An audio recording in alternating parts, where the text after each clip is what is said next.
அது print out வந்து ரெடியா பண்ணிக்கோங்க. சரியா? ரிடக்ஷன்ஸ் நான் நேத்தி காமிச்சது.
அடுத்தது வந்து capital gain on transfer by of compulsory acquisition. சி இப்போ ஒரு இதுல வந்து கம்பல்சரியா இது ஆம், ஆம், அதாவது இப்போ இது கேள்விப்படுறீங்களா நிறைய இடத்துல கவர்மெண்ட் வந்து லேண்டை எடுத்துட்டாங்க, கவர்மெண்ட் லேண்ட் எடுத்துக்கிறாங்க அப்படின்றலாம் நிறைய கேள்விப்பட்டிருப்பீங்க.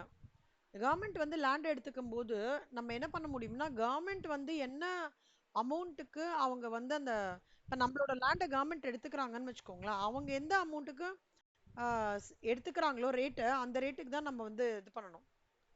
Akshaya, good afternoon Akshaya.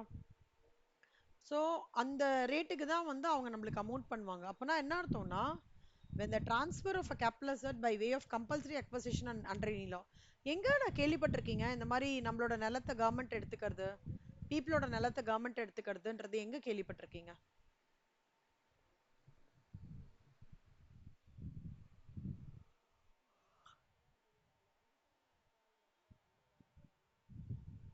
இப்போ இது கேள்விப்பட்டிருக்கீங்களா?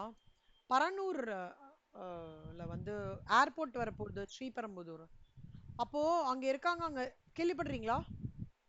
பரனூர் ஏர்போர்ட் அங்க அங்க இருக்கிற கிராம மக்கள்லாம் இருக்காங்க இல்லையா, அவங்களோட நிலத்தெல்லாம் கவர்மெண்ட் வந்து இப்ப டேக் ஓவர் பண்ணிட்டு இருக்காங்க. அப்ப அதுக்கு என்ன காஸ்ட் கொடுப்பாங்கன்னா கிராம மக்கள் டிசைட் பண்ற காஸ்ட் அவங்க கொடுக்க மாட்டாங்க. கவர்மெண்ட், சென்ட்ரல் கவர்மெண்ட் எடுத்துக்கிறாங்கல்ல, அவங்க என்ன காஸ்ட் கொடுக்குறாங்களோ அதை தான் இந்த கிராம கிராம மக்களுக்கு வந்து கொடுப்பாங்க. புரியுதா? அதுதான் அவங்களோட சேல் கன்சிடரேஷன். ஓகே, இப்போ இதுல என்ன ஆகும் அப்படின்னா, ஒருவேளை சில பேர் வந்து இல்ல நீங்க ரொம்ப கம்மியா கொடுக்குறீங்க இல்ல கம்மியா எஸ்டிமேட் பண்ண, சில பேர் கோர்ட்ல கூட கேஸ் போடலாம் இல்ல சேல் பண்ணும்போது. அது கோர்ட்ல கேஸ் போட்டதுக்கு அப்புறம் அதுக்கப்புறம் சென்ட்ரல் கவர்மெண்ட் அதை பார்த்துட்டு ஜாஸ்தி அமௌண்ட் கூட கொடுக்கலாம் இல்லையா, இந்த விஷயங்கள்லாம் நடக்கும். இதை தான் என்ன சொல்லுவாங்கன்னா, நான் ஒரு நிலத்தை வச்சுட்டு இருக்கேன், அந்த நிலத்தை நான் என்ஜாய் பண்ணிட்டு இருக்கேன், பட் அதை வந்து சென்ட்ரல் கவர்மெண்ட் வந்து டேக் ஓவர் பண்ணிக்கிறாங்க அப்படின்னு சொன்னாங்கன்னா, அந்த மாதிரி சர்க்கம்ஸ்டன்சஸ்ல என்னோட சேல் கன்சிடரேஷன் என்னன்னா, சென்ட்ரல் கவர்மெண்ட் சொல்றான் பாத்தீங்களா 4 லட்சத்துக்கு தான்ப்பா விலை போகும், நான் கொடுக்குறேன், உன் லேண்டை கொடுத்துரு அப்படின்னு சொல்றான். உடனே இவங்க என்ன சொல்றாங்க, அது எப்படி 4 லட்சத்துக்கு நீங்க கொடுப்பீங்க, தரமட்ட விலைக்கு வந்து இது பண்ணிக்கிறீங்க, நான் அக்செப்டே பண்ண மாட்டேன் அப்படின்னு சொல்றாங்கன்னு வச்சுக்கோங்க. அந்த மாதிரி சர்க்கம்ஸ்டன்சஸ்ல நான் வந்து லீகலா போறேன்ட்டு லீகல் எக்ஸ்பெண்டிச்சர் இன்கர் பண்ணி, ஓகே 4 லட்சமா, சரி 10 லட்சத்துக்கு கொடுக்குறோம் ஃபைனலா ரவுண்ட் ஆஃப் பண்ணி, நிலத்தை கொடுங்க எங்களுக்கு வேலையை ஆரம்பிக்கணும்னு சொல்றாங்கன்னா, அப்போ அந்த சேல் கன்சிடரேஷன்ன்றது சென்ட்ரல் கவர்மெண்ட் கொடுக்குற காம்பன்சேஷன். Expenditure on transfers என்றது legal expenditure incurred to recover claim shall be allowed as a deduction. Okay. Taxable என்ன? In the year where such compensation or consideration is first received. Indexation benefit available வந்து till the year of compulsory acquisition. Available only in two specified situations as discussed above. இது வந்து எங்கெல்லாம் compulsory அக்வசிஷனோ compulsory அக்வசிஷன்றது இந்த scenario ஞாபகம் வச்சுக்கோங்க. பரநூறு கிராமத்துல இருக்கிற land airport வரதுக்காக பப்ளிக் கிட்ட இருந்து சென்ட்ரல் கவர்மெண்ட்டே ஒரு அமௌண்ட்டை கையில கொடுத்து செட்டில் பண்றது தான் கம்பல்சரி அக்வசிஷன். அது வந்து it should be approved by central government or reserve bank of India, ரெண்டு பேருக்கு தான் அந்த அத்தாரிட்டி இருக்கு. அந்த மாதிரி இருந்ததுன்னா கிளாஸ் வந்து இந்த மாதிரி சொல்றாங்க. எல்லாருக்கும் புரியுறதாக்கண்ணா? இந்த இந்த சிச்சுவேஷன் ஞாபகம் வச்சுக்க முடியுதா? ஒவ்வொரு சிச்சுவேஷனுக்கும் ஒரு எக்ஸாம்பிள் சொல்றேன், அப்படி ஞாபகம் வச்சுக்கோங்க. ஸோ அப்போ சேல் கன்சன்ட்ரேஷன் ஈஸியா இருக்கும். Compulsory acquisition.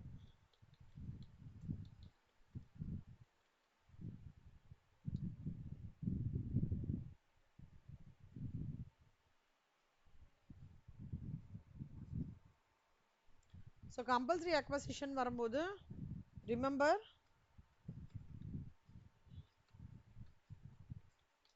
பரநூர்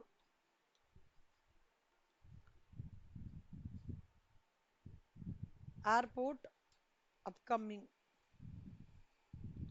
against the land of foreigners. ஓகேவா? இது வந்து ஸோ இந்த டாக்ஸ் பாயிண்ட்லாம் சொல்லியிருக்காங்க. காம்பன்சேஷனு எக்ஸ்பெண்டிச்சர் வந்து லிட்டிகேஷன் எக்ஸ்பென்சஸ் அந்த காம்பன்சேஷனுக்காக இதுவாகுது. taxable in the year in which compensation is received. So initial interest on enhanced compensation வந்து taxable as income from other sources. இப்போ இந்த எக்ஸாம்பிள் பார்த்தீங்கன்னா அந்த மாதிரி ஒரு குட்டி example.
So capital gain by transfer by way of compulsory acquisition. Section 45 subsection 5 is applicable on the following cases. இது பார்த்தோம். ஸ்ரேயா அந்த சம் படிங்க கண்ணா.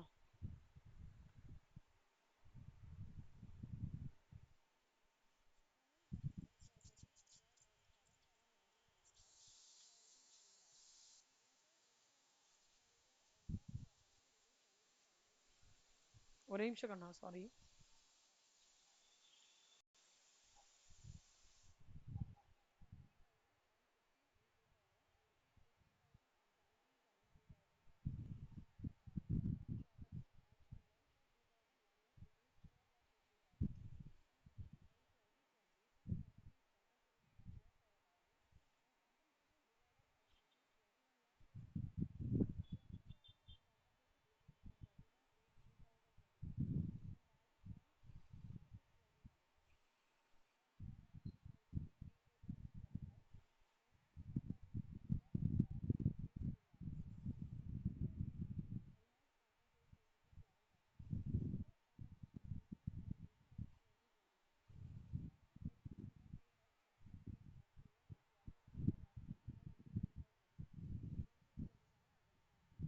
குட். இப்போ பார்த்தீங்கன்னா ஃபர்ஸ்ட் இவர் என்ன அக்வயர் பண்றாரு? ப்ராப்பர்ட்டி, ஒரு ஹவுஸ் ப்ராப்பர்ட்டி அக்வயர் பண்றாரு. எப்போ பண்றாரு? 07/07/1995. இது வந்து பிஃபோர், இதுக்கு பிஃபோர் இல்லையா? 2001க்கு பிஃபோரா? அப்ப அதோட ஃபேர் மார்க்கெட் வேல்யூ என்ன சொல்லியிருக்காங்க? 4,50,000. அப்ப பாருங்க கண்ணா, 4,50,000 எடுத்துக்கணுமா 3 lakhs எடுத்துக்கணுமா ஸ்ரேயா? 4,50,000 தான் எடுத்துக்கணும். ஸோ 4,50,000 அதோட அமௌண்ட். ஃபேர் மார்க்கெட் வேல்யூ தான் எடுத்துக்கணும் ஆஃப்டர் தட். இப்போ அடுத்தது என்ன சொல்றாங்க? அவன் வந்து இம்ப்ரூவ்மெண்ட் எக்ஸ்பெண்டிச்சர் ஆன் ப்ராப்பர்ட்டி எவ்வளோ? ஒரு 70,000, 2 இம்ப்ரூவ்மெண்ட் ப்ராப்பர்ட்டி.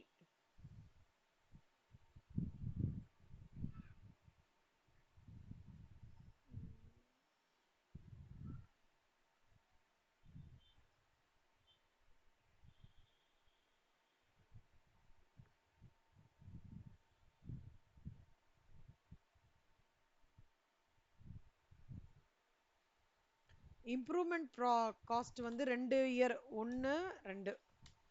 ஸோ என்ன சொல்லியிருக்காங்க இம்ப்ரூவ்மெண்ட் காஸ்ட்?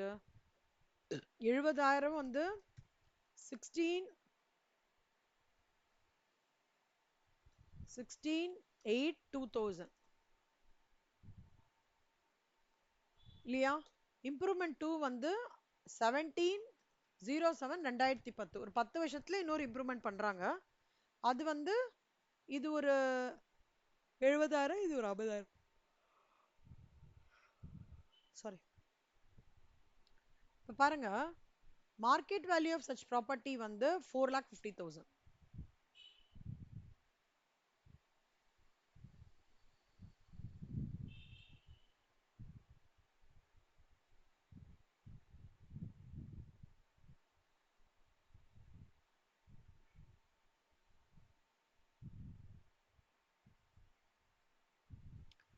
இப்போ 16/8/2020ல properties compulsory acquired by government.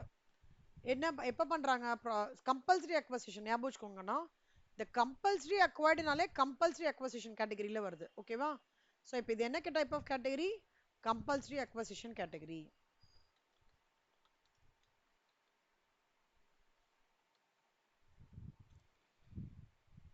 இதுல என்ன சொல்றாங்க அவங்க? இது கம்பல்சரி அக்வயர்ட் ஆயிருக்கு அண்ட் காம்பன்சேஷன் எவ்வளவு தூரம் சொல்றான்? சேல்ஸ்க்கு 21 lakhs 16/8/2020ல எவ்வளோ? 21,50,000 சொல்றாங்க. ஓகேவா? அப்புறம் காம்பன்சேஷன் 20% ஆஃப் தி காம்பன்சேஷனை வந்து 31/3/2025க்கு ரிசீவ் ஆகுறது. இதுல இந்த காம்பன்சேஷனே 2 பிட். ஒன்னு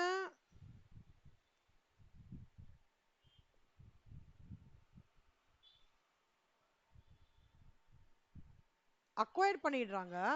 அக்வயர் டேட்டை நம்மளுக்கு எப்பவுமே ஆக்சுவல் ரெசீட் டேட் தானே மேட்ரு. அந்த பர்டிகுலர் அசஸ்மெண்ட் இயர்ல ஆக்சுவல் ரெசீட் வந்து எப்போ நடக்கிறது? இதுக்கு 31/3/2025க்கு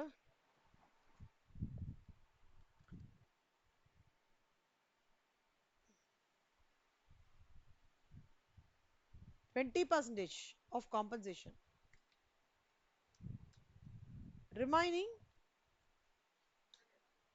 17,20,000 remaining compensation வந்து 02/06/2025. இது ஆக்சுவல் ரெசீட். ஸோ நம்மளோட லா என்ன சொல்றது? நம்மளோட கிளாஸ் என்ன சொல்றது? எந்த வருஷத்துல சேல் ரிசீவ் ஆயிருக்கோ அந்த வருஷத்துல தான் நம்ம வந்து அந்த ப்ராப்பரா அதுக்கான அக்கௌண்டிங் என்ட்ரி கொடுக்கணும் அப்படின்னு சொல்லிட்டு சொல்றாங்க. இப்போ இதுல வந்து 16/8/2025ல அப்பீல் நடக்கிறது. It enhanced compensation is declared by government.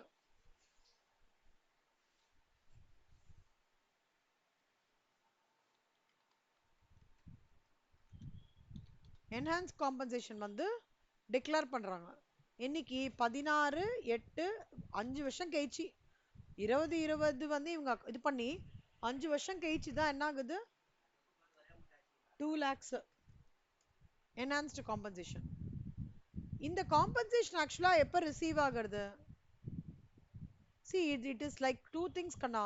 When is your declaration happens? When is your actual receipt comes? Okay, 18/8/2026ல இதே enhanced இது வந்து ஆர்டர் பாஸ்டு. ஆனா ஆக்சுவல் receipt எப்ப கிடைக்கிறது? இப்பதான் கிடைக்கிறது.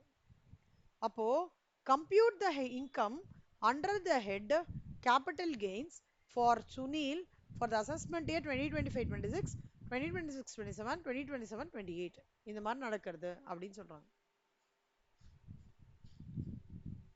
Expenditure incurred to get the enhance கஷ்டப்படுறாங்க. ஓகேவா? அந்த காம்பன்சேஷன் வாங்குறதுக்கு அவ்வளவு கஷ்டம் மண்டை போடுது.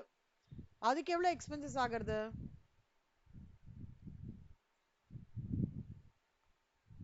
எக்ஸ்பெண்டிச்சர் ஃபார் த காம்பன்சேஷன் எவ்வளோ? 11,000.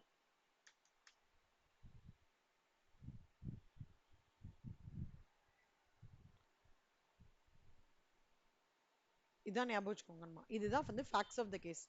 இப்போ வந்து இந்த டிரான்சாக்ஷன் வந்து அசஸ்மெண்ட் 2025-26 எப்படி, 2026-27 எப்படி, 2028 இது பார்க்க போறோம். ஓகேவா? ஸோ சேல் கன்சிடரேஷன் 2027-28க்கு 2025க்கு வந்து 21,50,000. ஓகே, அதுக்கு தான் initial compensation decided by government shall treatment as a sale consideration. So அது சேல் கன்சிடரேஷன் 2025-26ல டிக்ளேர் பண்ணிட்டாங்க. அப்புறம் இது எப்போ நடந்திருக்கு? இந்த சேல் வந்து 16/8/2020. அது பிஃபோர் ஆகஸ்ட் 2024 இல்ல ஆஃப்டர் ஆகஸ்ட் 2024? Before August 2024. அப்பனா என்ன அர்த்தம்? இண்டெக்ஸ்டு காஸ்ட் ஆஃப் அக்வசிஷன் வரணும். இண்டெக்ஸ் காஸ்ட் ஆஃப் அக்வசிஷன் எது ரெண்டுத்துக்கும் பண்ணுவோம் நம்ம? இண்டெக்ஸ் காஸ்ட் ஆஃப் அக்வசிஷன் ஒன்று வந்து இதுக்கு பர்ச்சேஸ்க்கு, இன்னொன்று வந்து இம்ப்ரூவ்மெண்ட்டுக்கு. ஓகேவா? இந்த இம்ப்ரூவ்மெண்ட் வந்து பிஃபோர் 2000. ஓகேவா? இது இம்ப்ரூவ்மெண்ட் பிஃபோர். இப்போ வந்து let's indexed cost of acquisition எப்படி பண்ணலாம்? 4,50,000. நீங்க சொல்லுங்க ஸ்ரேயா, எந்த வருஷத்துல வந்து இது 4,50,000 வாங்குறாங்க? 2001ல வாங்குறாங்க. 2001ஓட காஸ்ட் ஆஃப் அக்வசிஷன் எவ்வளோ? 100. கரெக்டா? 100 கரெக்டா? அதே மாதிரி இந்த 2025ஓட காஸ்ட் ஆஃப் அக்வசிஷன் என்ன? சாரி, இது இண்டெக்ஸிங்க.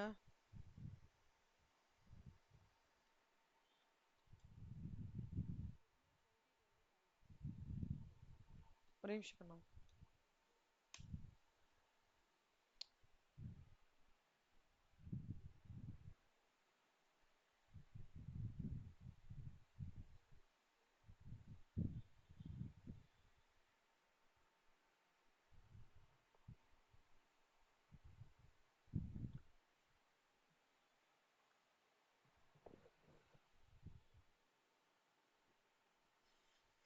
So assessment year 2025-2026னா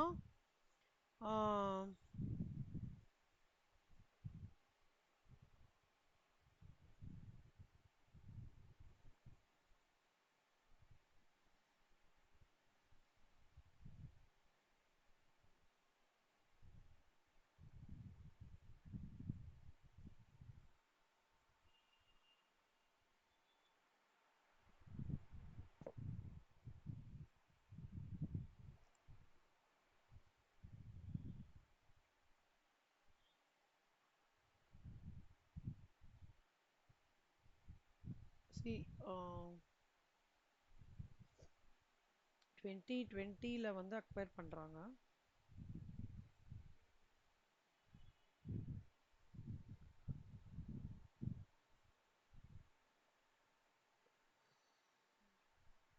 whichever is higher.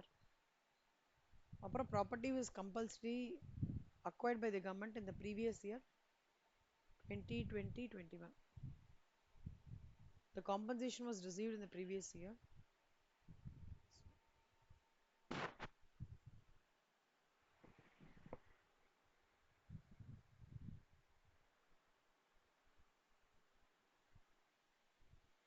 See, அவங்க சேல் கன்சிடரேஷன் 2020 வரைக்கும் இருந்தாலுமே, சேல் கன்சிடரேஷன் 2020 வரைக்கும் இருந்தாலும், இங்க ஒரு பாயிண்ட் கொஞ்சம் நோட் பண்ணிக்கோங்க.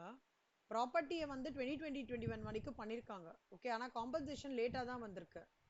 அப்போ amount will be taxable in the previous year. However index benefit வந்து இண்டெக்ஸேஷனோட பெனிஃபிட் இருக்கு இல்லையா, அது will be till previous year 2021 as transfer had taken place before 23/7/2024. நல்லா பார்த்துக்கோங்க,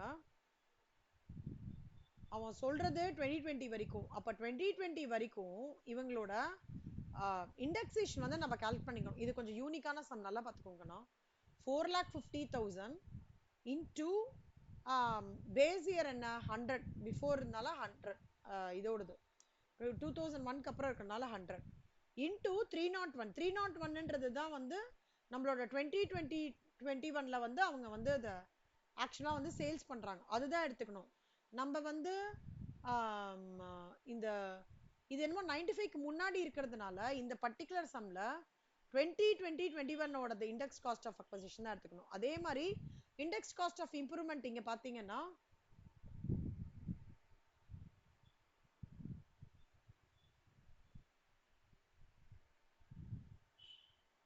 2000ல வந்து ஒரு 70,000 இருக்காங்கல்ல, அது எடுத்துக்கூடாது. 70,000 cost of improvement before 1/4/2001 should be completely ignored. இதை இக்னோர் பண்ணிடணும். ஏன்னா ப்ராப்பரா கேபிட்டல் கெயின்ஸோட ரூல்ஸ் அண்ட் ரெகுலேஷன்ஸ் 2001க்கு அப்புறம் தான் கரெக்டா எடுத்துட்டு வந்தாங்க. அதனால 2000க்கு முன்னாடி உள்ள இம்ப்ரூவ்மெண்ட் எடுத்துடுறாங்க.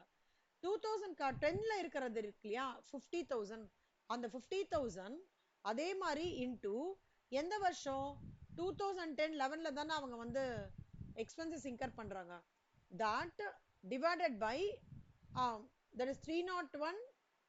301 is your actual agreement, compulsory acquisition of the government, that divided by 161. இது புரியுதா? நான் திருப்பி சொல்லிட்டுமா? இப்போ நார்மலா என்ன பண்ணுவோம்னா எந்த வருஷம் அக்வசிஷன் பண்ணோமோ அதை இது போட்டு இன்டூ த கரண்ட் அசஸ்மெண்ட் இயரோடது போட்டு நம்ம சார்ட் அவுட் பண்ணுவோம், கரெக்டா? ஆனா இங்க என்ன இருக்குன்னா 2012ல வந்து சேல் கம்பல்சரி அக்வசிஷன் இவங்க டிக்ளேர் பண்ணிட்டாங்க. ஆனா இந்த இது எல்லாமே எப்ப இதோட டிரான்சாக்ஷன்ஸோட இதெல்லாம் எப்ப நடந்திருக்கு 2021-22ல தான் வந்து அவங்க வந்து டிக்ளேர் பண்ணியிருக்காங்க. அப்போ 100க்கு 4,50,000 301க்கு எவ்வளோ? அதே மாதிரி இம்ப்ரூவ்மெண்ட் 167க்கு 50,000 301க்கு எவ்வளோ? ஏன் 301க்கு எடுத்துக்கிறோம்? 301க்கு ஏன் எடுக்கிறோம்னா ரீசன் என்னன்னா அந்த டைம்ல தான் they enhanced, there is a company, there is a government told that it should be compulsorily acquired. அதனால அந்த டேட்டா எடுத்துக்கிறோம். இது only for this situation. ஓகேவா? எல்லாருக்கும் புரியுதாக்கணும்? இந்த சிச்சுவேஷனுக்கு மட்டும்தான் 4,50,000 நம்ம எந்த கம்பல்சரி அக்வசிஷன் டேட் சொல்றாங்களோ அதோட இண்டெக்ஸிங்க்கு நம்ம கன்வெர்ட் பண்ணிக்கிறோம். மீதி சம்ஸ்லாம் என்ன பண்ணுவோம் Shreya?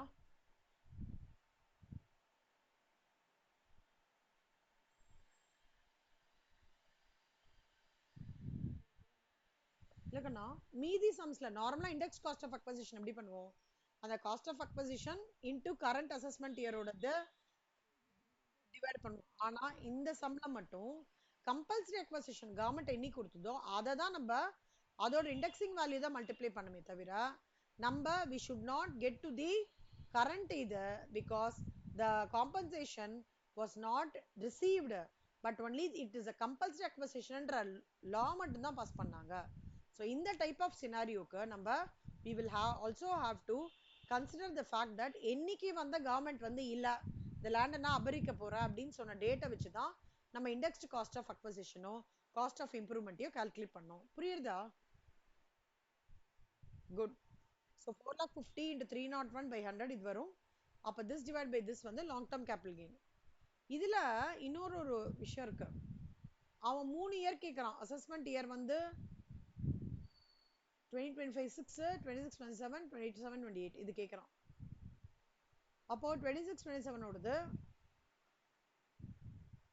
as assessee has not received an enhanced communication during the previous year. எப்போ அவனுக்கு enhanced communication enhanced compensation கிடைக்கிறது? 2025ல கிடைக்கிறது, கரெக்டா? he hence nothing taxable. assessee-க்கு வந்து enhanced compensation வந்து previous yearல தான் வந்திருக்கிறதுனால nothing taxable in the assessment year 2026-27. so computation of capital gains of Mr. Sunil for the assessment year வந்து sale consideration enhanced remuneration ஒரு 2 லட்சம் ரூபாய். எக்ஸ்பென்சஸ் ஆன் ட்ரான்ஸ்ஃபர் அவன் ஏற்கனவே சொல்லியிருக்கான் இல்லையா, எக்ஸ்பென்சஸ் ஆன் ட்ரான்ஸ்ஃபர் வந்து 11,000 காம்பன்சேஷனுக்கு.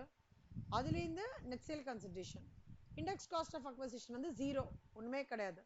ஸோ த இன்ஹான்ஸ்டு காம்பன்சேஷனில் காஸ்ட் ஆஃப் அக்வசிஷன் எப்போவுமே இல்லை. And nature of capital gain will be same as that of the initial compensation. கர்மா இந்த சம் கோ த்ரூ பண்ணி பாருங்க. டஃப்பாக இருந்ததுன்னா சொல்லுங்க, நான் திருப்பி வேணா ஒரு வாட்டி அகைன் சொல்லித்தரேன்.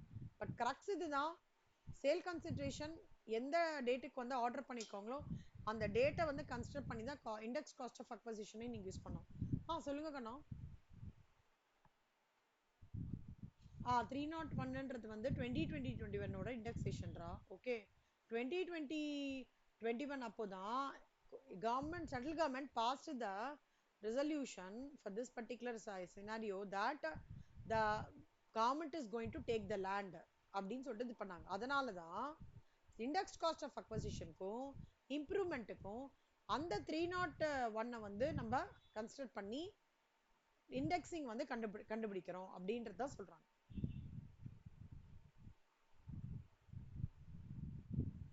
ஓகேவா? இதுதான் கண்ணா crux. So first assessment year 2025க்கு இந்த இது, அசஸ்மெண்ட் இயர் வந்து 2027-28க்கு வந்து இந்த கால்குலேஷன், 2026 அசஸ்மெண்ட் இயருக்கு இந்த கால்குலேஷன். கண்ணம்மா எனக்கு நெட்டு கொஞ்சம் இதுவாக இருக்கு, ஒரு 4:15க்கு திருப்பி ஜாயின் பண்ணலாமா? பிளிங்க் ஆயிட்டு இருக்கு. ஸோ இதோட அப்படியே நான் விடுறேன்.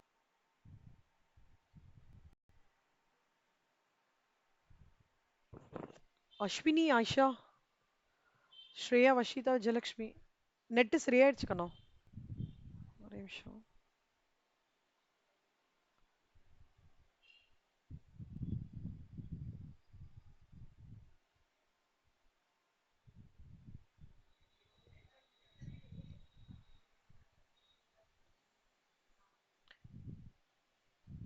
கேட்குறதா எல்லாருக்கும் என் வாய்ஸு?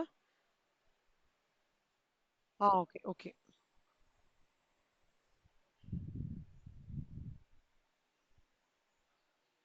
ஓகே, இந்த சம் பார்த்தீங்களா? த டவுட்ஸ் இருக்கா compulsory அக்வசிஷன்ல?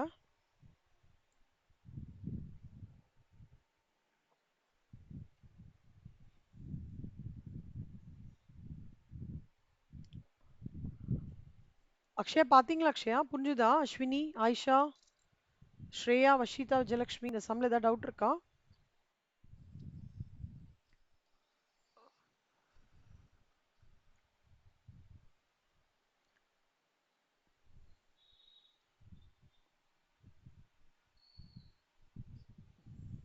Okay, company capital gains in the on the distribution of assets by companies in liquidation. liquidation என்னடா விஷயத்த அர்த்தம்?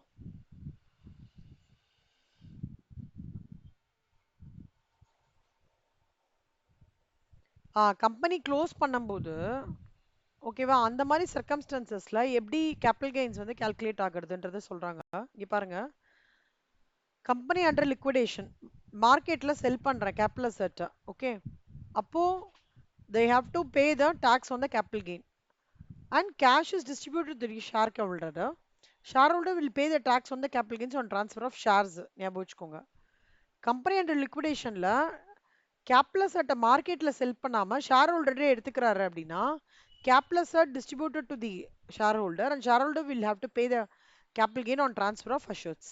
நான் திருப்பி சொல்றேன், மார்க்கெட்ல செல் பண்றாங்க, இது கேபிட்டல் கெயின் வந்து பே பண்ணணும், அந்த கேஷை வந்து ஷேர் ஹோல்டர் எடுத்துக்கிறாரு, ஷேர் ஹோல்டர் வந்து will have to pay the tax on capital gains on transfer of assets.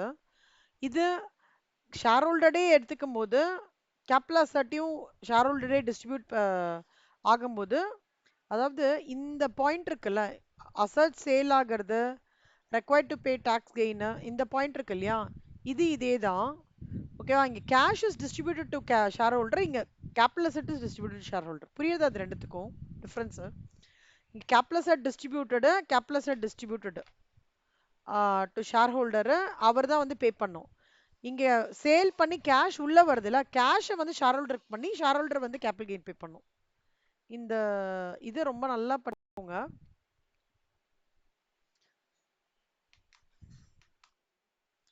இந்த பாயிண்ட்ட நல்லா படிச்சுக்கோங்க. இங்க பாருங்க நான் திருப்பி எக்ஸ்பிளைன் பண்றேன். கேளுங்க சொல்லுங்க கண்ணா. ஓ சாரி.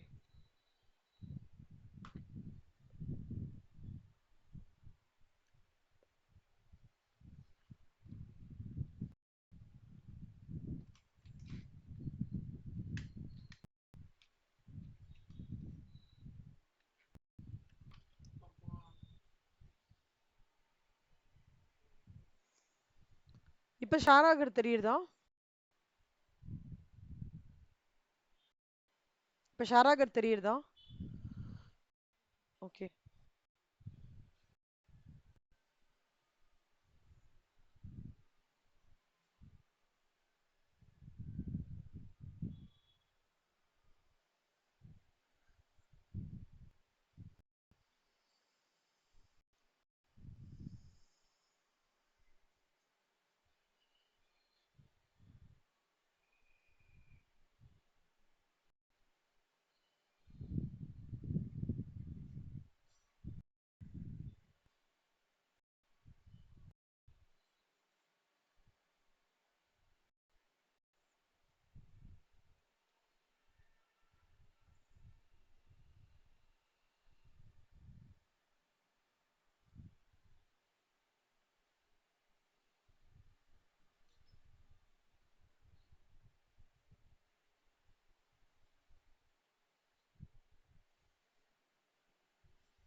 ஸோ கம்பெனி அண்டர் லிக்விடேஷனா இருக்குன்னா capital asset is sold in the market அப்படின்னா டாக்ஸ் ரெண்டு விதம் இருக்கு.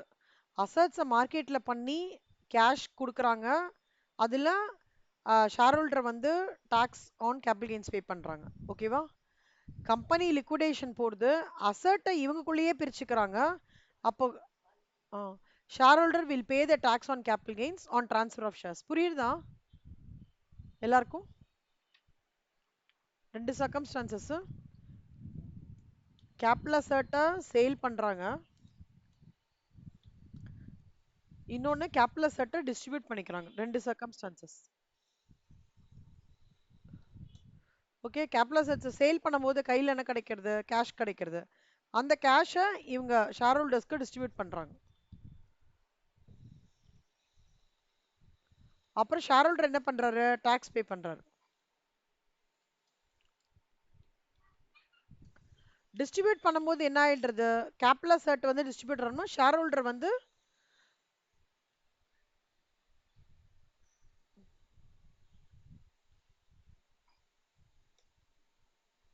On gain of transfer of. Shreya, இந்த கேட்டகரிக்கும் இந்த கேட்டகரிக்கும் என்ன difference Shreya?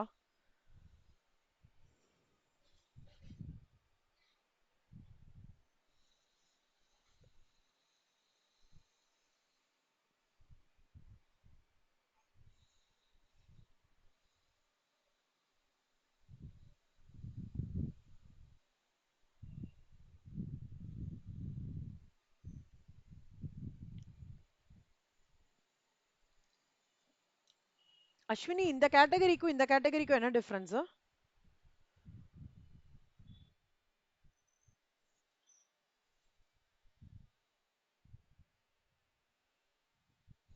Correct, very good. Correct, அவ்வளவுதான்டா. ஓகேவா? சூப்பர். இது வந்து கேபிட்டல் கெயின், லிக்விடேஷன்ல கேபிட்டல் கெயின்.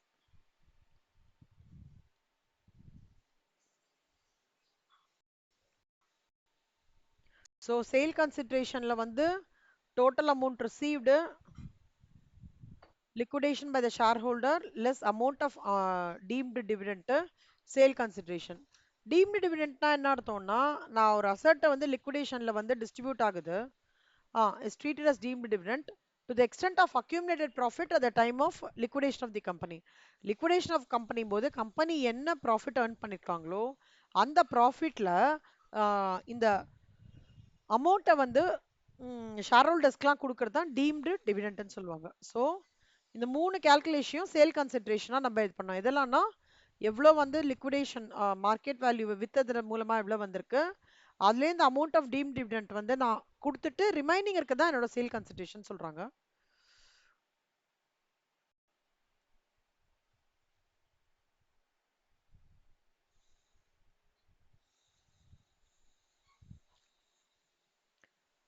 ஆயிஷா இல்லஸ்ட்ரேஷன் 100 படிங்க கண்ணா.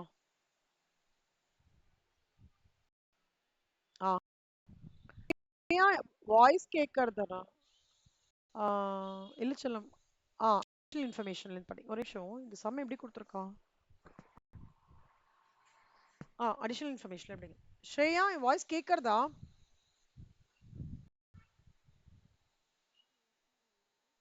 ஆ சரி சரிடா, ஓகேடா. இல்லை எனக்கு ஏதாவது ப்ராப்ளம் இருந்ததுன்னா சொல்லுங்க கொஞ்சம். ஓகே. அடிஷனல் இன்ஃபர்மேஷன் படிங்க செல்லம்.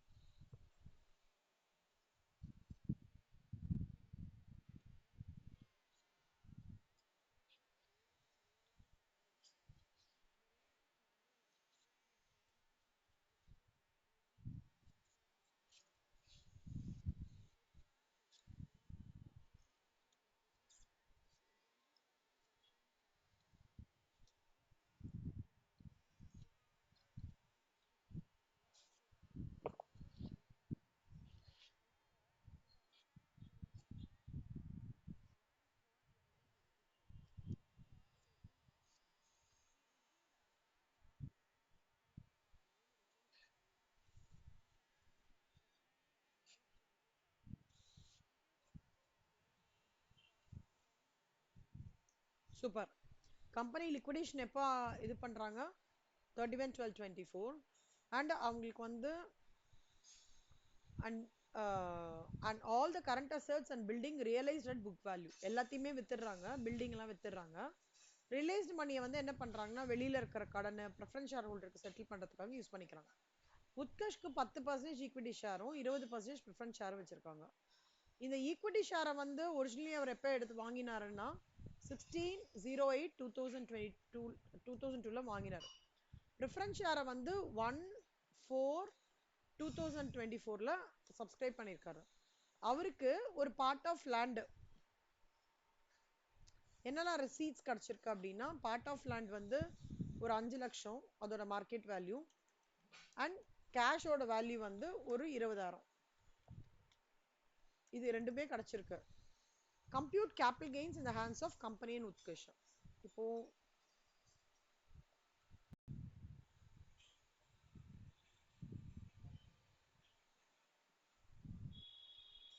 ரெண்டு விதமா அது பிரியுது. ஓகே, ஒன்னு வந்து ஈக்விட்டி ஷேருக்கு, இன்னொன்னு preference ஷேருக்கு.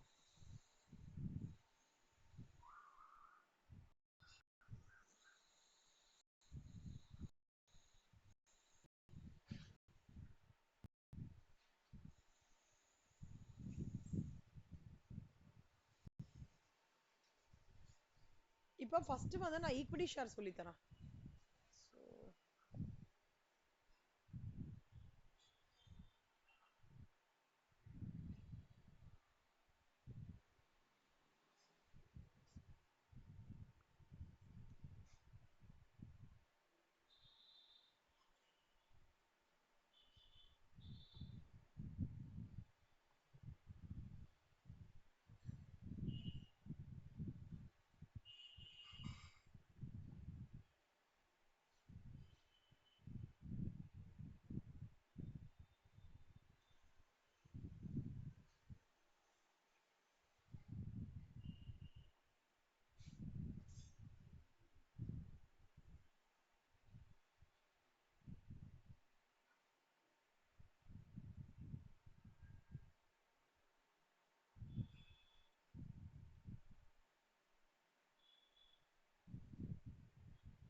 So company went into liquidation on the balance sheet date and all current assets and buildings realized at book value. The released money was applied in payment of outside liabilities and preference shareholder. Utkarsh is a holder of 10% equity share. ஞாபகம் வச்சுக்கோங்கன்னா 10% of equity share அவருக்கு இருக்கு. 20% preference shares அது பார்த்துக்கலாம். இப்போ equity shares வந்து எவ்வளவு தூரத்துக்கு acquire பண்ணியிருக்காரு அவரு? 16/8/2022. இனிஷியலா அவருக்கு வந்து he subscribed and originally acquired by him. Okay, fine. இப்போ இவங்களுக்கு வந்து இந்த இதன் மூலமா என்ன கிடைச்சிருக்கு? இந்த டிரான்சாக்ஷன் மூலமா இவங்களுக்கு வந்து மணிலாம் லிக்விடேஷன் போயிருக்கு, இவன் ஒரிஜினலி அக்வைட் பண்ணியிருக்கான், அதன் மூலமா என்ன கிடைச்சிருக்குன்னு பார்த்தோம்னா ஒரு 5 லட்சம் வந்து அவங்களுக்கு ஒரு பார்ட் ஆஃப் லேண்டும் கேஷும் கிடைச்சிருக்கா? கரெக்டா 20,000 ரூபாய். அதுதான் see money received by shareholder on account of buyback of shares shall be treated as a இல்ல சாரி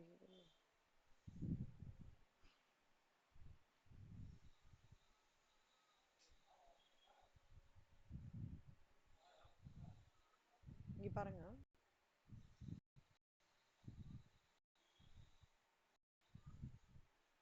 அவங்களுக்கு இந்த சேல் கன்சிடரேஷன்ல லிக்விடேஷன் பண்ணும்போது எப்படி செட்டில்மெண்ட் பண்ணிருக்காங்கன்னா லேண்ட் ஒன்று வந்திருக்கு 5 lakhsக்கு. அப்புறம் அந்த லேண்டில் தட் இஸ் லேண்ட் வந்து 5 lakhs. அதில் நான் அந்த டிவிடெண்ட்டை வந்து மைனஸ் பண்ணேன்னா விச் இஸ் அந்த அக்யூமுலேட்டட் ப்ராஃபிட் வந்து சம்பளம் வந்து 2 lakhs ரிசர்வ்ஸ்ன்னு கொடுத்துருக்காங்களா, அதான் 2 lakhs. அதில் 10% அண்டர் செக்ஷன் 2 சப்செக்ஷன் சியில் டிவிடெண்ட்டை நான் மைனஸ் பண்ணுறேன். அப்படின்னா என்ன அர்த்தம்? 5 லட்சம் எனக்கு வந்திருக்கு, அந்த 5 லட்சத்தில் 20,000 ரூபாய் டிவிடெண்ட்டை கொடுத்துட்டு ரிமைனிங் வந்து இவங்களுக்கு கம்பெனி வந்து 4,80,000 ஹேண்ட் ஓவர் பண்ணியிருக்காங்க. அப்போ 4,80,000 will be your sale consideration. புரியுதா எல்லாருக்கும்? இந்த section 2 subsection 22C mandatory deduction பண்ணோம் டிவிடெண்ட்டுக்கு. 5 லட்சம் லேண்டோட வேல்யூ, அதில் என்ன வந்திருக்கோ அதில் வந்து அதுலேருந்து நம்ம அந்த டிவிடெண்ட் போர்ஷனை கம்மி பண்ணிட்டு அப்புறம் தான் சேல் கன்சிடரேஷன் வந்து கால்குலேட் பண்ணோம். அப்போ இது வந்து கம்பெனி இந்த ஈக்விட்டி ஷேர் வந்து உத்கர்ஷோட ஹேண்ட்ஸ்ல இது சேல் கன்சிடரேஷன் 4,80,000 சேல் கன்சிடரேஷன் இருக்கு. அவன் வந்து எக்ஸ்பென்சஸ் ஆன் ட்ரான்ஸ்ஃபர் எதுவுமே கிடையாது. காஸ்ட் ஆஃப் அக்வசிஷன் எவ்வளோ பண்ணியிருக்கான் அவன் இனிஷியலா? Equity share capital 8 lakhs. 8 lakhsல காஸ்ட் ஆஃப் அக்வசிஷன்ல வந்து 10% அவனோட இதுன்றாங்க. அப்போ எவ்வளோ? 80,000. இப்போ 4,80,000ல 80,000 போச்சுன்னா லாங் டேர்ம் கேபிட்டல் கெயின் எவ்வளோ? 4 lakhs. புரியுதா? திருப்பி சொல்லட்டுமா? கொஞ்சம் நல்லா பார்த்துக்கோங்கண்ணா. கேபிட்டல் கெயின்ஸ் வந்து ஈஸி, இதே ஃபார்மேட் தான். பட் ஒரு 6-7 சினாரியோ இருக்கு, அது மட்டும் கொஞ்சம் நம்ம கேர்ஃபுல்லாக பார்த்துக்கணும். லிக்விடேஷன் ஒன்று, அப்புறம் என்னம்மா சொல்லுங்கம்மா, சொல்லுங்க கண்ணா. சொல்லுங்க கண்ணா. ஹலோ.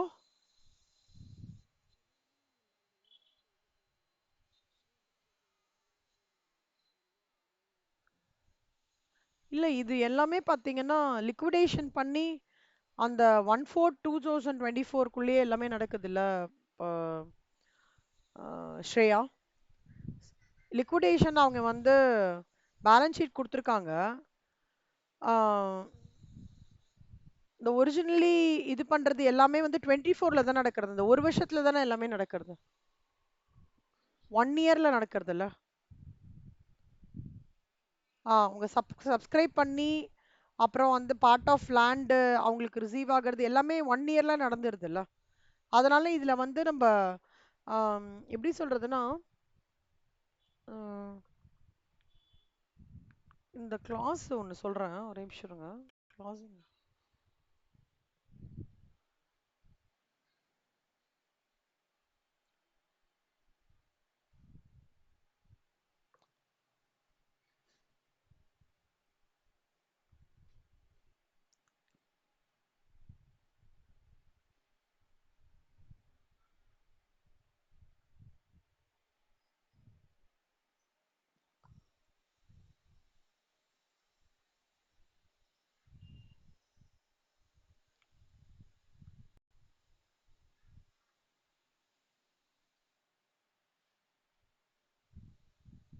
இல்ல இந்த லிக்விடேஷன் எல்லாமே பார்த்தீங்கன்னா நம்மளோட ஆக்சுவல் அந்த காஸ்ட் ஆஃப் அக்வசிஷன்றது வந்து என்ன டேட் அது 24th of August 24th August 2024 இல்லையா compulsory indexed cost of acquisition என்ன டேட் அது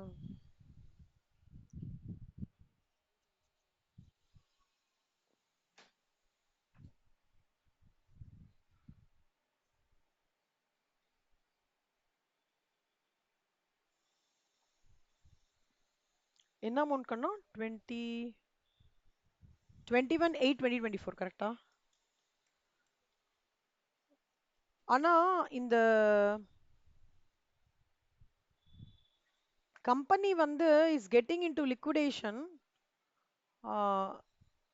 போஸ்ட் இந்த டேட் எல்லாம் 21/8/2024 அதனால நம்ம இண்டெக்ஸ்ட் காஸ்ட் ஆஃப் அக்வசிஷன் வந்து பண்ணல கண்ணா இந்த 1 இயர்க்குள்ளேயே இது பண்றாங்கல்ல அதாவது சப்ஸ்கிரைப் பண்றது 1/4/24 அவங்க லிக்விடேஷன் பண்றதுன்றது balance sheet date 31/12/24 which is after 21/8/2024னால இண்டெக்ஸ்ட் காஸ்ட் ஆஃப் அக்வசிஷன் பண்ணல ஓகேவா ஸ்ரேயா ஆ இப்போ இந்த இது ஞாபகம் வச்சுக்கோங்க ஈக்விட்டி ஷேர் கம்பெனி லிக்விடேஷன் போகும்போது அவங்களுக்கு அதன் மூலமா சேல் கன்சிடரேஷன் வித்தது மூலமா என்ன உள்ள வருதுன்னா லேண்டோட அமௌண்ட் வருது 5 lakhs ஆனா லேண்டோட அமௌண்ட் 5 lakhs வந்தாலும் கிளாஸ் என்ன சொல்றதுன்னா என்னோட டிவிடெண்டுக்கு வந்து அதுலேருந்து 20,000 ரூபாய் நம்ம எடுத்துட்டு தான் 2 lakhsல அந்த ப்ரிஃபரன்ஸ் ரிசர்வ்ஸ்ல இருக்க 2 லட்சத்துல 10% 20,000 ரூபாய் கொடுத்துட்டு ரிமைனிங் தான் வந்து will become 4,80,000 cost of acquisition as usual நம்மளுக்கு 8 lakhsல வெறும்னா அவங்களோட ஷேர் வந்து 10% அதனால 10% போட்டா 80,000 ஸோ 4 lakhs இது with regard to equity shares இதுவே with regard to preference shares என்ன சொல்றாங்கன்னா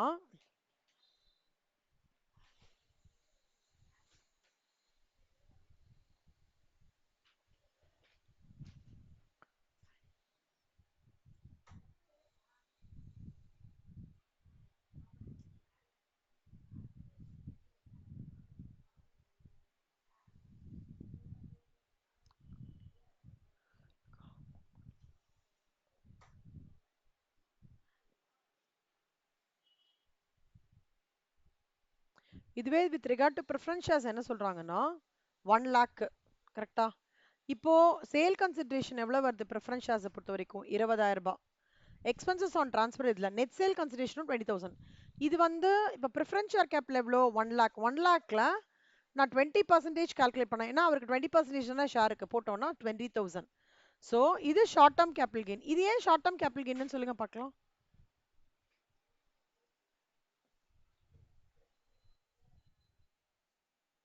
ஆ சூப்பர் கண்ணா ப்ரிஃபரன்ஸ் ஷேரை சப்ஸ்கிரைப் பண்ணது 1/4/2024 ஓகேவா ஸோ அதனால விச் வாஸ் இஷ்யூட் அட் பார் அதனால இது short term capital gain okay so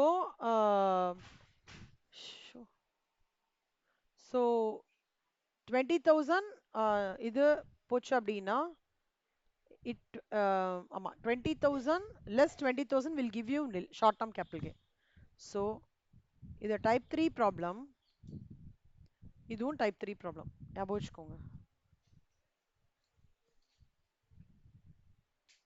ஓகேவா போட்டு பார்க்குறீங்களா இந்த ரெண்டு சமமே கொஞ்சம் டிஃப்ரெண்ட்டான சினாரியோஸு கொஞ்சம் போட்டு பாருங்க இல்லைனா நான் வேற ஏதாவது க்ளூ வச்சு சொல்லி கொடுக்க முடியுமா அப்படின்றது பார்க்குறேன் ஸோ இதான் ஃபார்மேட் கண்ணா received less amount of deemed இது under 2 subsection when to sales consideration as usual இது வந்து பண்ணியானோம் இந்த ரெண்டு இருக்கு ஈக்விட்டி ஷேரு இன்னொன்று ப்ரிஃபரன்ஸ் ஷேரு ப்ரிஃபரன்ஸ் ஷேர் வந்து சேல் பண்ணது வந்து பிஃபோர் அந்த August 2024 so equity share after இது பண்ணியிருக்காங்க அதனால நம்ம வந்து அதை லாங் டேர்ம் கேபிட்டல் கெயினாகவும் இதை வந்து ஷார்ட் டேர்ம் கேபிட்டல் கெயினாகவும் நம்ம கன்சிடர் பண்ணுறோம் ஓகே நெக்ஸ்ட்டு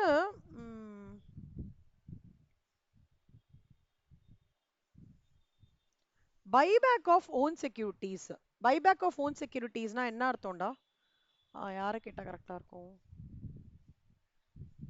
யார் பைபேக் அட்டன் பண்ணாங்க? மித்ரா வரல. மித்ரா தான் அட்டன் பண்ணாங்க. ஓகே.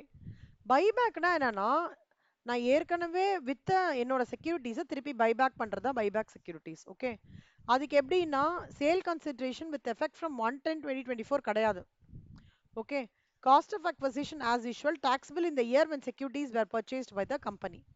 See, 1/10/2024 தான் key point Kanna. Money received by the shareholder on account of buyback of shares shall be treated as a dividend income in the hands of the shareholder and taxable under the head income from other sources. It is subjected to TDS.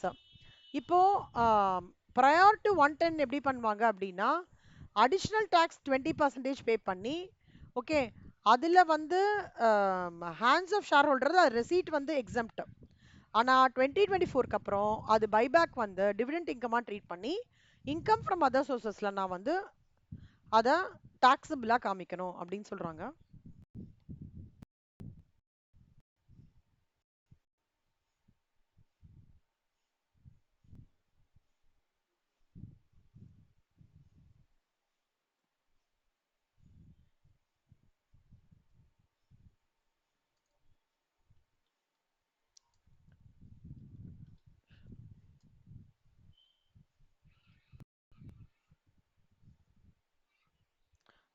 இது ஒரு point. அடுத்தது sale consideration partition of ஹெச்யூஎஃப்ல வந்து any distribution of capital assets in kind by HUF அப்படின்னா it is not treated as a transfer. அது already 47ல ஒரு high லெவலில் பார்த்தோம். அதுல வந்து அசட்ஸ் வந்து ஏதாவது ட்ரான்ஸ்ஃபர் பண்ணியிருக்காங்க அப்படின்னா நார்மலா நம்ம போடுற மாதிரி தான் இருக்கும். அதுல எந்த விதமான சேஞ்ச் எதுவுமே இருக்காது. Conversion of debentures to shares. டிபெஞ்சர்ஸ்னா என்னடா விஜயலட்சுமி? டிபெஞ்சர்ஸ்னா என்ன?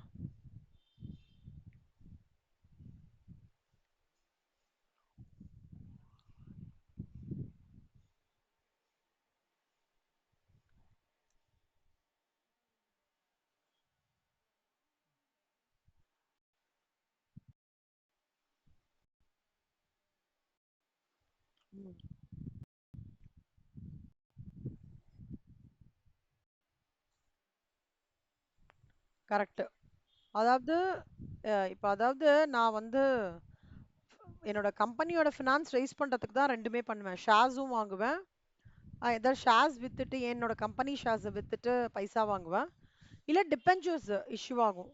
அங்க என்ன ஆகும்னா இந்த டிபெஞ்சர்ஸ்க்கும் ஷேர்ஸ்க்கும் என்ன ஆகும்னா ஷேர்ஸ்ன்றது நான் ஓனர் மாதிரி தான். என்னோட ஓன் ஷேர்ஸை நான் விற்கிறேன். டிபெஞ்சர்ஸ் அப்படி கிடையாது. அவர் வந்து ஒரு எக்ஸ்டர்னல் கிரெடிட்டார் மாதிரி. அவர் வந்து கொடுக்குற பைசாக்கு நான் டிபெஞ்சர்ஸ் வந்து இன்ட்ரெஸ்ட்னு சொல்லிட்டு நான் மாசம் மாசம் பே பண்ணும். அதுக்கு அதான் வந்து டிபெஞ்சர்ஸ் அப்படின்னு சொல்லிட்டு சொல்லுவாங்க.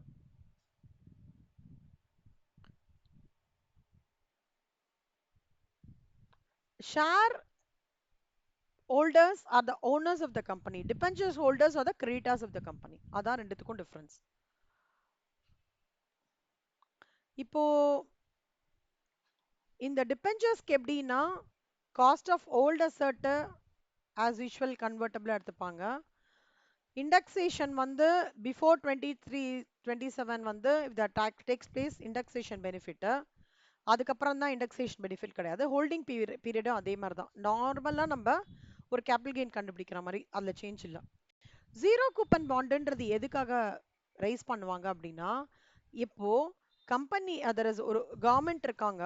அவங்க வந்து by notification the official asset எப்பெல்லாம் அவங்களுக்கு பெரிய பெரிய ப்ராஜெக்ட்ஸ் லைக் ஹைவே ப்ராஜெக்ட்ஸ் இல்லை பெரிய பெரிய கன்ஸ்ட்ரக்ஷனு அப்புறம் வந்து கவர்மெண்ட் பில்டிங்ஸ்லாம் கட்டும் போது பைசா இல்லையோ to meet their infrastructural finance அப்போ ஃப்ளோட் பண்ணுவாங்க central government.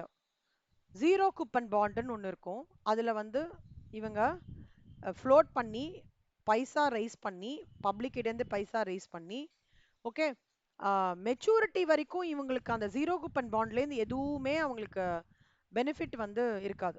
No benefit is received before maturity. Only அந்த ஜீரோ கூப்பன் பாண்ட் மெச்சூரிட்டி ஆனதுக்கு அப்புறம் தான் அவங்களுக்கு பெனிஃபிட் இருக்கும். இது எப்பவுமே லாங் டேர்ம் கேபிட்டல் அசெட்டா ட்ரீட் பண்ணுவாங்க if the transfer is for more than 12 months. redemption on maturity on sale of bond shall be treated as a transfer. அப்படின்னா என்ன அர்த்தம்? இப்போ நான் பாண்ட் வாங்குறேன். Okay, let's take one example. நான் வந்து யாரு, அக்ஷயா. அக்ஷயா தான் வந்து சென்ட்ரல் கவர்மெண்ட். அக்ஷயா சொல்றாங்க, நம்ம கிட்டலாம் சொல்றாங்க, இந்த மாதிரி நான் ஒரு பெரிய இன்ஃப்ராஸ்ட்ரக்சர் ஆரம்பிக்க போறேன். பெரிய அது அது இன்ஃப்ராஸ்ட்ரக்சர் வந்ததுன்னா, லெட்ஸ் சே அது சென்னையில் ஆரம்பிக்க போறேன். அது வந்ததுன்னா சென்னையோட என்னது பிகம்ஸ் இன்னும் பயங்கர பாப்புலர் ஆக போகிறது. கவர்மெண்ட் கன்ஸ்ட்ரக்ஷன் அது, அதனால எங்களுக்கு ஃபண்டு தேவைப்படுறது. நாங்கள் பாண்டு ஒன்று ஃப்ளோட் பண்ண போகிறோம் மார்க்கெட்டில், நீங்கள்லாம் வந்து ஃபண்டு கொடுக்கணும் அப்படின்னு சொல்லிட்டு அஃபீஷியல் கெசட்டில் அவங்க நோட்டிஃபிகேஷன் போட்டு ஃப்ளோட் பண்ணுறாங்க. நான் அப்புறம் வந்து வஷிதா, விஜயலக்ஷ்மி, ஸ்ரேயா, ஆயிஷா, மித்ரா எல்லாரும் வாங்குறோம். ஒரு அமௌண்ட்டுக்கு வாங்குறோம். ஆனா அந்த கிளாஸ்ல என்ன இருக்குன்னா, நீங்க 3 வருஷம் அந்த பாண்டு, அதுக்குள்ள நீங்க அந்த பாண்ட்ல இருந்து எந்த விதமான சலுகையும் எதிர்பார்க்க முடியாது. 3 வருஷம் கழிச்சு நான் உங்களுக்கு 25% அந்த பாண்ட்ல ரிட்டர்னா இன்ட்ரெஸ்டா கொடுக்குறேன் அப்படின்னு சொல்றாங்க. ஓகேவாடா? அப்போ அந்த 25% பாண்ட் ரிட்டர்னா கொடுக்குறாங்கல்ல, அந்த ரிட்டர்னா கொடுக்கறது தான் சேல் கன்சிடரேஷன். புரியுதா எல்லாருக்கும்? கண்ணா ஒரே நிமிஷம் கண்ணா.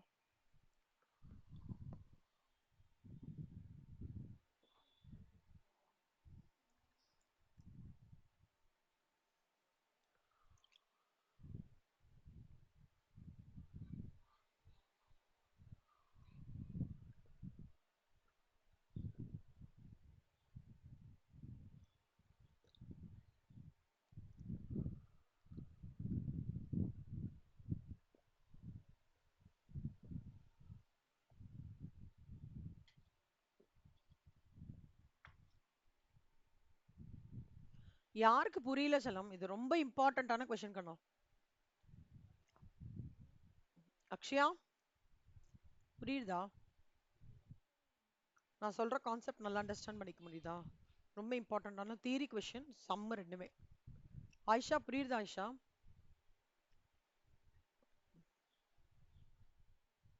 ஓகே. அஸ்வினி,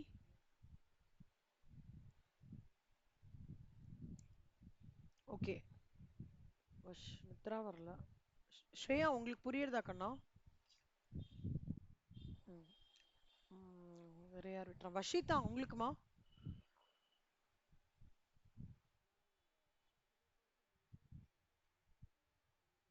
அதாவது மெச்சூரிட்டியில இவ்வளவு கொடுக்குறேன் இன்ட்ரெஸ்ட்னு சொல்ல செல்லமா. அவன் சொல்லுவான், நான் காமிக்கிறேன் பாருங்களேன்.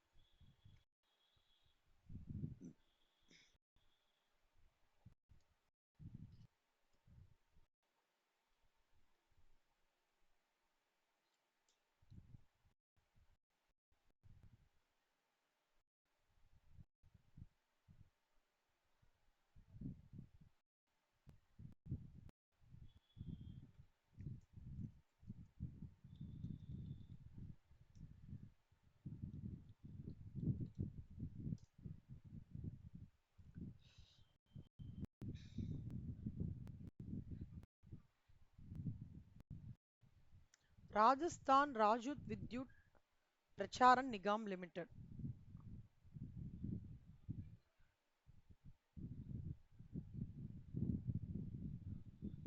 Aditya Birla finance limited. காமிக்கிறேன் பாருங்க.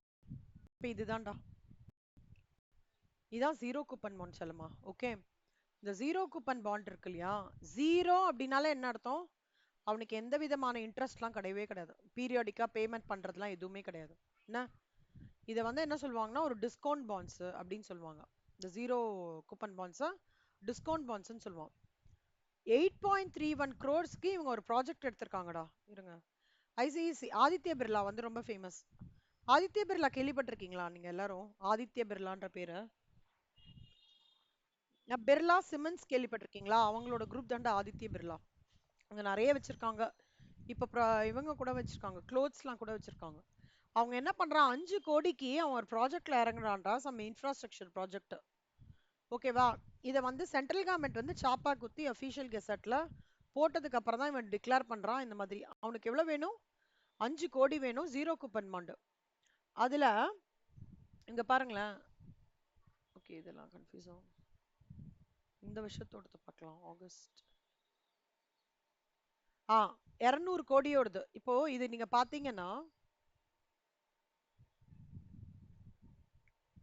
இதுல என்ன சொல்லுவாங்கன்னா, இங்க பாருங்க, ரேர் ஈக்விட்டி பாருங்கன்னா 200 கோடிக்கு அவனுக்கு பைசா தேவைப்படுறது. Okay, AA plus credit rating வந்து கிரைசில் கொடுத்துருக்கு ஜீரோ கூப்பன் பாண்டு. இவங்க என்ன பண்ணுவாங்கன்னா, மெச்சூரிட்டி டேட் வந்து எப்போ இதுக்கு 7th ஆகஸ்ட் 2025. எப்போ ஆரம்பிச்சது? 2021. 2021ல ஆரம்பிச்சது 2025ல முடிகிறது. நடுவுலலாம் இன்ட்ரெஸ்ட் பேமெண்ட் கிடையாது. ஆனா அவன் வந்து இந்த 7th ஆகஸ்ட் 2025 அன்னைக்கு இப்போ கொஞ்சம் கொஞ்சமா அலோகேட் பண்ணிருப்பாங்க. ஒருத்தருக்கு வந்து 10 லட்சம் அந்த மாதிரி அலோகேட் பண்ணிருப்பாங்க. சரியா? அப்போ அந்த 10 லட்சம் இருக்கிறவங்களுக்கு 10,50,000 ரூபாய் அப்படின்னு கொடுத்துருவாங்க மெச்சூரிட்டி டைம்ல. ஏன் அப்படி கொடுப்பாங்க தெரியுமா? அவங்களுக்கு ப்ராஜெக்ட் முடிஞ்சிருக்கும், ப்ராஜெக்ட் சக்சஸ்ஃபுல்லா முடிஞ்சிருக்கும், நம்ம பைசா வச்சுதான் அந்த ப்ராஜெக்ட்ல அவன் டேக் ஓவர் பண்ணிருப்பான். ப்ராஜெக்ட் முடிஞ்சதுக்கு அப்புறம் அவன் பெனிஃபிட் வரும், அந்த பெனிஃபிட்ல இருக்கிற ஒரு பங்கை நம்மளுக்கு ஷேர் பண்றான். அப்பனா என்ன அர்த்தம்? எஃப்டில எல்லாம் நம்மளுக்கு எப்படி வரும்? இன்ட்ரெஸ்ட் அப்பப்ப வரும்ல.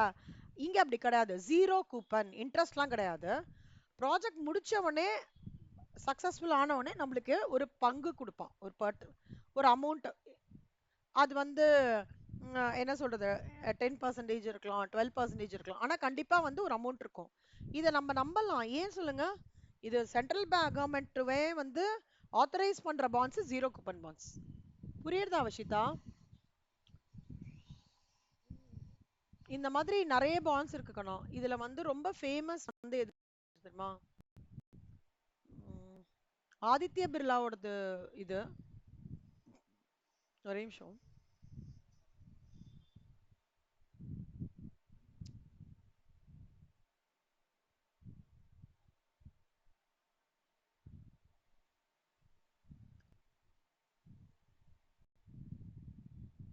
இது ரிஸ்க் கம்மி. Because bonds are considered less than coupon bonds as the investors have to pay and leave them until maturity. They do not worry about the coupon payments. Market டவுனா இருக்கோ அப்பா இருக்கோ, ஃபர்ஸ்ட் இனிஷியலா ஒரு அமௌண்ட் கொடுக்குறேன்னு சொல்லிருப்பான்ல, maturity amount, அது கண்டிப்பா கிடைச்சிடும்.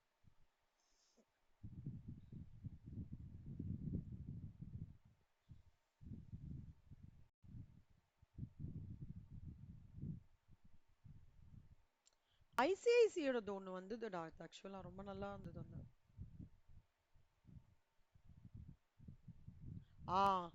ஐசிஐசி பேங்க் லிமிடெட் பாத்தீங்களா, இவங்களோட ஜீரோ கூப்பன் பாண்ட் வந்து ட்ரஸ்ட் வர்த்தி. ஓகேவா? ஸோ அப்படின்னா என்ன அர்த்தம்? ஜீரோ கூப்பன் பாண்ட் நான் ஒரு பை பண்றேன், எனக்கு என்னன்னா ஃபியூச்சர்ல எனக்கு ஸ்பெசிஃபிக் அமௌண்ட் கிடைக்கும்னு சொல்லிட்டு நான் ஒன்று பை பண்றேன். Purchase price and the face value represents the return you will earn over the life of the bond. So if you buy 10 years ZZP with a face value of 1 lakh for 50,000 னா, இப்போ 50 1 லட்சத்துக்கு 5 வருஷம் login பீரியடுக்கு எனக்கு நான் வந்து 50,000 ரூபாய் முதல் போட்டு அந்த பாண்டை வாங்கினேன்னா எனக்கு எவ்வளவு கிடைக்கும்? 50,000 ரூபாய் முதல் போட்டு வாங்கினதுக்கு எனக்கு 5 வருஷம் கழிச்சு எவ்வளவு கிடைக்கும்? 1 லட்சம். ஆர் 10 வருஷம் கழிச்சு 1 லட்சம். அந்த மாதிரி கிடைக்கிறது தான் ஜீரோ கூப்பன் பாண்ட். ஓகேவாடா? ஸோ குட் எக்ஸாம்பிள் வந்து ஐசிஐசிஐ பேங்க் லிமிடெட் வந்து இஷ்யூ பண்றது குட் எஸ்ஜிபி. வஷிதா இப்ப நல்லா புரியுறதா வஷிதா? விஜயலட்சுமிக்கு புரியுறதா?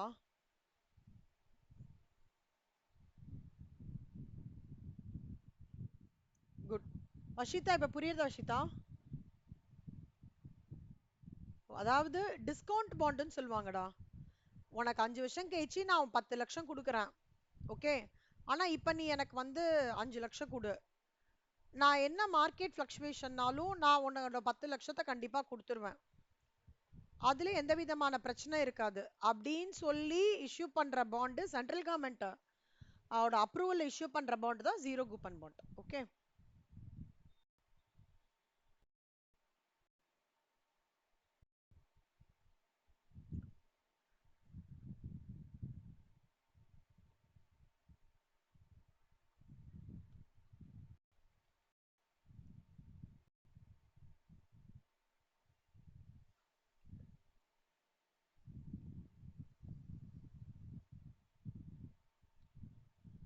ஓகே. நான் இந்த ஜீரோ கூப்பன் பாண்ட்ஸோட இன்னைக்கு எடுத்துறேன். ஆனா இந்த ஜீரோ கூப்பன் பாண்ட்ஸோட நல்லா படிச்சுட்டு வாங்க நாளைக்கு.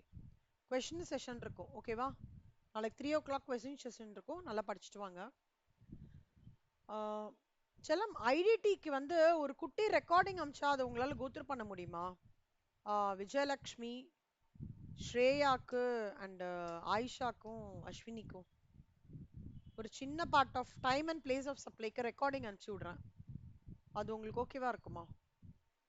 கோத்ரூ பண்றீங்களா? பண்ணிட்டு எனக்கு ஏதாவது டவுட்ஸ்னா கேக்குறீங்களா? இல்லை எப்படி?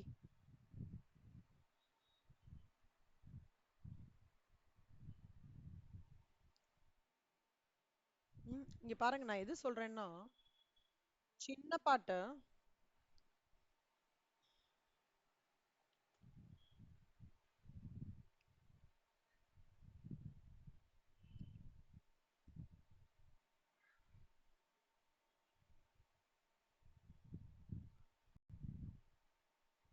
இல்ல, நான் ஒண்ணு பண்றேன். இன்புட் டாக்ஸ் கிரியேட்னு ஒரு டாபிக் இருக்கு. இன்ட்ரடக்ஷன் மட்டும் இருக்கு. அதை அனுப்பிச்சுடுறேன். அது பாருங்க, அது ரொம்ப ஈஸியாவே புரியும். கோத்ரூ பண்ணுங்க. நாளைக்கு அதோட வந்து நான் எந்த பாட்டுன்னு சொல்லிடுறேன் கண்ணா.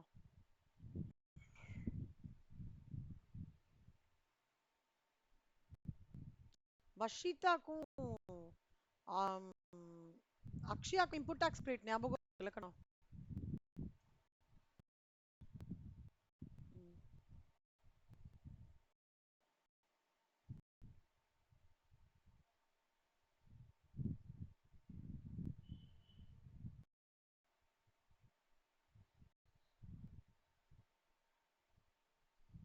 இதுதான் செல்லுமா. டைம் பிளேஸ் ஆஃப் மணி விட்டுடுங்க. இன்புட் டாக்ஸ்ல கிரெடிட்னு ஒரு கான்செப்ட் இருக்கு. அதோட ரெக்கார்டிங் மட்டும் அனுப்பிச்சு விடுறேன். நீங்க பாருங்க, அப்சர்வ் பண்ணுங்க, கண்டிப்பா புரியும். டவுட்ஸ்னா என்கிட்ட கேளுங்க. நம்ம நாளைக்கு அதோட சம்ஸ் பார்க்கலாம். சரியா? இன்புட் டாக்ஸ் கிரெடிட் குட்டி டாபிக் தான்டா. ரொம்ப ஈஸி டாபிக்கா இருக்கும். Time place and value of money, நான் சப்ளை ஆஃப் மணி நான் எடுக்கிறேன். ஓகே? ஓகே செல்லம். ஸோ இது வரைக்கும் கோத்ரூ பண்ணுங்க கேபிட்டல் கெயின்ஸ்ல. ஸோ இன்னைக்கு என்னெல்லாம் கவர் பண்ணியிருக்கோம்னா, முக்கியமானது லிக்விடேஷன்ல கம்பல்சரி அக்வசிஷன் எப்படி, அப்புறம் லிக்விடேஷன்ல எப்படி இதுவாகிறது, அப்புறம் இந்த இல்லஸ்ட்ரேஷன் 10 அதுலயே 2 கேட்டகரி, அப்புறம் இதுல capital gain on buyback of securities எப்படி, ஜீரோ கூப்பன் பாண்ட் எப்படி, conversion of debentures to shares எப்படி, இந்த கான்செப்ட் எல்லாம் பார்த்துருக்கோம். ஜீரோ கூப்பன் பாண்ட்ஸ்ல இந்த டாபிக் எப்படி, ஹவு இட் ஒர்க்ஸ் என்ன சொல்லுங்க. Bonds is an important theory question also. Okay. Okay செல்லம். நாளைக்கு காலேஜ் உண்டு இல்ல? ஃபுல் டே உண்டு இல்ல உங்க எல்லாருக்குமே?